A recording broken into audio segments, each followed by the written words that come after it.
Hello साथियों, आप सभी का स्वागत है आपके अपने YouTube channel all in one GK पर। भूगोल के 20 प्रश्नों के साथ टॉप 20 क्वेश्चंस के साथ में एक बार फिर से आपके सामने।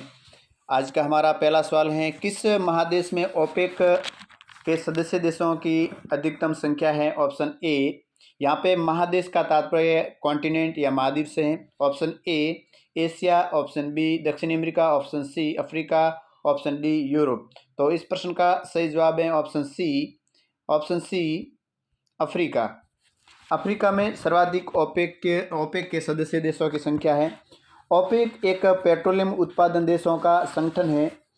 ओपेक की स्थापना 1960 में बगदाद, इराक में हुई थी। इसका मुख्यालय वियना, ऑस्ट्रिया में है। इसके वर्तमान में सदस्य देशों की संख्या 13 है। 2018 में कतर इससे अलग हो गया है। सर्वाधिक सदस्य देश अफ्रीका से हैं, जो 7 हैं। गेबोन, कांगो, गिनी, लीबिया, अल्जीरिया, नाइजीरिया और अंगोला है। उसके बाद में एशिया के 5 देश हैं, ईरान, संयुक्त अरब अमीरात, इराक, सऊदी अरब और कुवैत है। और दक्षिणी अमेरिका का एक देश है, वेनेजुएला। अगला प्रश्न है, पॉजिटिविज्म का दर्शन निम्नलिखित में से किससे विश्वास नहीं करता? पॉजिटिविज्म का दर्शन निम्नलिखित में से किसमें विश्वास नहीं करता? ऑप्शन ए अनुमान, ऑप्शन बी वस्तुपरकता, ऑप्शन सी तथ्य, ऑप्शन डी सत्य। तो इस प्रश्न का सही जवाब है ऑप्शन ए अनुमान। अगला सवाल है, रामसर कन्वेंशन निम्नलिखित में से किससे संबंधित है?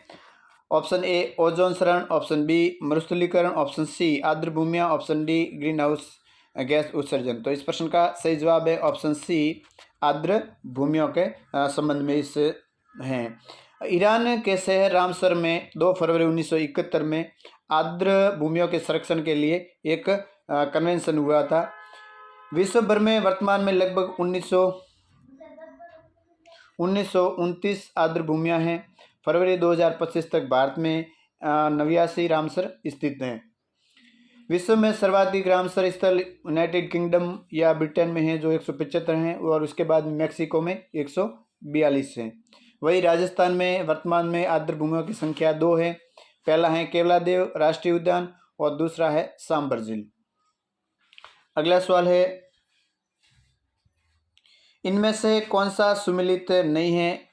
पेट्रोलियम उत्पादन केंद्र है और देश है, इनमें से कौन सा नहीं है? ऑप्शन ए अल्वांड Bharat, option B Aghajari Iran, option C Sinai प्रायद्वीप मिस्र और ऑप्शन डी मीनास इंडोनेशिया। तो इस प्रश्न का सही जवाब है ऑप्शन ए अल्वांड। अल्वांड है वो भारत में न होके इराक में स्थित है और ये सभी पेट्रोलियम या तेल उत्पादक क्षेत्र हैं। आगाजारी ईरान में है, सिनाई प्रायद्वीप जो मिस्र में है और मीनास है वो इंडोनेशिया में तेल उत्पादक या पेट्रोलियम उत्पादक केंद्र हैं। अगला सवाल है, डी विटलसी ने समस्त विश्व के कितने प्रकार के कृषि प्रदेशों में विभक्त किया है? तो ऑप्शन ए हैं 12, ऑप्शन बी हैं 13, ऑप्शन सी हैं 15, ऑप्शन सी हैं 14। तो इस प्रश्न का सही जवाब है ऑप्शन बी 13। विटलसी ने समस्त विश्व को 13 कृषि प्रदेशों में विभक्त किया है। वो इस प्रकार हैं, पहला है खानाबदोश पशुपालन, दूसरा है पशुपालन, तीसरा है स्थानांतरित कृषि, चौथा है अल्प विकसित जुताई और 5वां है धान के साथ गेंद निर्वाह कृषि, छठा है धान रहित गेंद निर्वाह कृषि, 7वां है वाणिज्य वृक्षारोपण, 8वां है भूमध्य सागरीय कृषि, 9वां है वाणिज्यिक अनाज खेती, 10वां है जीविका फसल पशुधन खेती और 11वां है वाणिज्यिक पशुधन और फसल, 12वां है वाणिज्यिक डेयरी फार्मिंग और 13वां और अंतिम है विशिष्ट बागवानी। अगला सवाल है, निम्न में से कौन सी सतह सर्वाधिक अल्बिडो उत्पन्न करती है? ऑप्शन ए ताज़ा बर्फ का आवरण, ऑप्शन बी बादल आवरण, ऑप्शन सी वन आवरण और ऑप्शन डी मृदुल आवरण। तो इस प्रश्न का सही जवाब है ऑप्शन ए ताज़ा बर्फ का आवरण है वो सर्वाधिक अल्बिडो उत्पन्न करती हैं।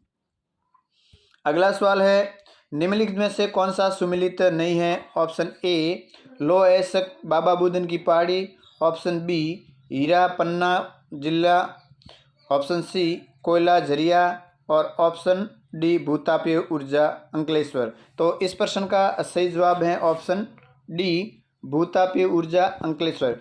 भूतापीय ऊर्जा अंकलेश्वर में न होकर पुंगा वैली लद्दाख में स्थित है, जो चांगयांग की घाटी में है। अगला सवाल है, जो अब जबकि अंकलेश्वर है एक पेट्रोलियम उत्पादक क्षेत्र है और वह गुजरात में है। अगला सवाल है, वायु फोटोग्राफ लेने के लिए दिन का आदर्श समय क्या है? ऑप्शन ए, जब सूर्य स्थिति निम्न तिर्यक दोपहर के पहले और बाद में हो। ऑप्शन बी, जब सूर्य की स्थिति उच्च तिर्यक सुबह या शाम हो। और ऑप्शन सी, जब सूर्य स्थिति लगभग लंबवत दोपहर हो। और ऑप्शन डी, दिन के किसी भी समय। तो इस प्रश्न का सही जवाब है ऑप्शन ए, जब सूर्य की स्थिति निम्न तिर्यक दोपहर या दोपहर के बाद, दोपहर के पहले या दोपहर के बाद में हो।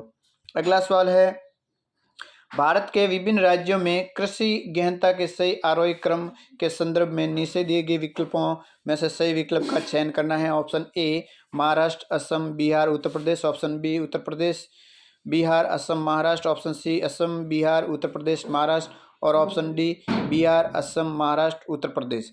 तो इस प्रश्न का सही जवाब है ऑप्शन ए, महाराष्ट्र, असम, बिहार और उत्तर प्रदेश। अगला सवाल है, जम्मू और कश्मीर में निम्न हिमालय क्षेत्रों को समुद्र तल से ऊंचाई, औसत ऊंचाई के संदर्भ में अवरोही क्रम में या घटते क्रम में लिखना है। ऑप्शन ए, Zanskar, Pir Panjal, Ladakh, Karakoram. Option B, Karakoram, Ladakh, Zanskar, Pir Panjal. Option C, Pir Panjal, Karakoram, Ladakh, Zanskar. और ऑप्शन डी, लद्दाख, काराकोरम, पीर पंजाल और जास्कर। तो इस प्रश्न का सही जवाब है ऑप्शन बी, काराकोरम, लद्दाख, जास्कर, पीर पंजाल। इनमें से प्रथम तीन, काराकोरम, लद्दाख और जास्कर, ये ट्रांस हिमालय के भाग हैं, जबकि पीर पंजाल है वो मान हिमालय का भाग है। अगला सवाल, प्रकार्यात्मक क्षेत्र का निर्धारण निम्नलिखित में से किन अभिलाक्षणिक गुणों के आधार पर किया जाता है? ऑप्शन ए, परिवहन आवृत्ति और माल प्रवाह आवृत्ति। ऑप्शन बी, माल प्रवाह आवृत्ति और नदी बेसिन। ऑप्शन सी, भौतिक विशेषताएं और जनसंख्या अभिलक्षण। और ऑप्शन डी, कृषि से संबंधित गहनता और वर्षा पट्टाधि। तो इस प्रश्न का सही जवाब है ऑप्शन ए, परिवहन आवृत्ति और माल प्रवाह आवृत्ति। अगला सवाल है, सेंट एंड्रियज ब्रंश निम्नलिखित में से किसका द्योतक है? ऑप्शन ए, बेनियोफ क्षेत्र। ऑप्शन बी, पट्टिका प्लेट का संरचनात्मक मार्जिन। ऑप्शन सी, पट्टिका प्लेट का विध्वंसक मार्जिन। ऑप्शन डी, पट्टिका प्लेट का कंजर्वेटिव मार्जिन। तो इस प्रश्न का सही जवाब है ऑप्शन डी, पट्टिका प्लेट का कंजर्वेटिव मार्जिन। अगला सवाल, हेलोक्लाइन निम्नलिखित में से किसमें एक महत्वपूर्ण परिवर्तन को इंगित करता है? ऑप्शन ए, घनत्व। ऑप्शन बी, लवणता। ऑप्शन सी, तापमान। ऑप्शन डी, अविलक्षणता। तो इस प्रश्न का सही जवाब है ऑप्शन बी, लवणता। समुद्र में लवणता को मापने या लवणता की परत को मापने के लिए हेलोक्लाइन नामक शब्द का उपयोग किया जाता है।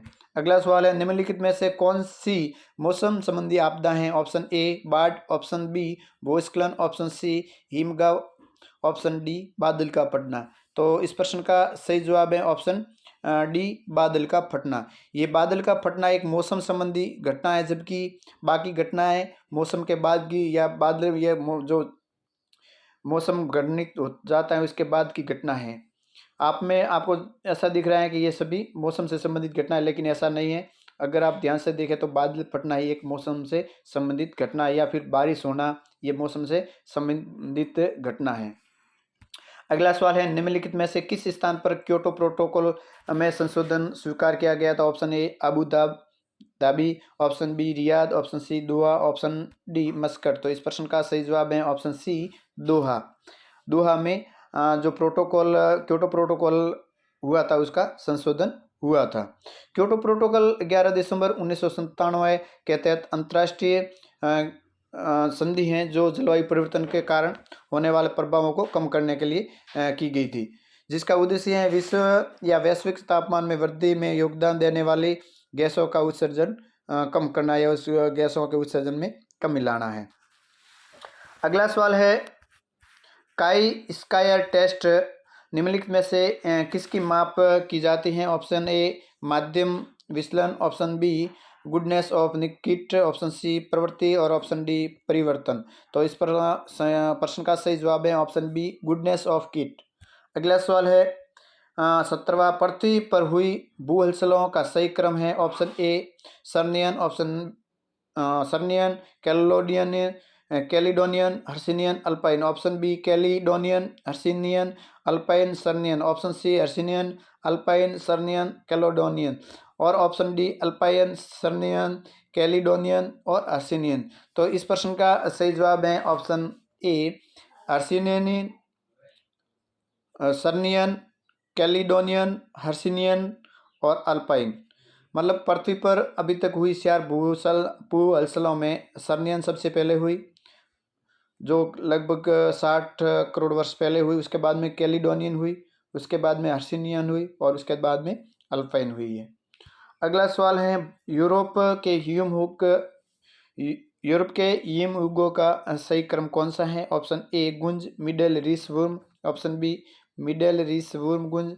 ऑप्शन सी रीस, वुर्म, गुंज, मिडेल और ऑप्शन डी वुर्म, गुंज और मिडेल, रीस। तो इस प्रश्न का सही जवाब है गुंज, मिडेल, रीस और वुर्म। अगला सवाल है हिमालय पर्वतमाला का निर्माण किस भूहलचल के दौरान हुआ था? Option A Charnian, option B Caledonian, option C Hercynian और ऑप्शन डी अल्पाइन। तो इस प्रश्न का सही जवाब है ऑप्शन डी अल्पाइन। अगला सवाल है पृथ्वी की आंतरिक संरचना के बारे में जानने के लिए इनमें से कौन सा प्राकृतिक स्रोत है? ऑप्शन ए घनत्व, ऑप्शन बी ज्वालामुखी, ऑप्शन सी दबाव, ऑप्शन डी तापक्रम। तो इस प्रश्न का सही जवाब है ऑप्शन बी ज्वालामुखी। इसके साथ ही आज का हमारा ये सेशन समाप्त हुआ। आपको अच्छा लगा हो तो लाइक, शेयर और सब्सक्राइब जरूर करें। जय हिंद, जय भारत।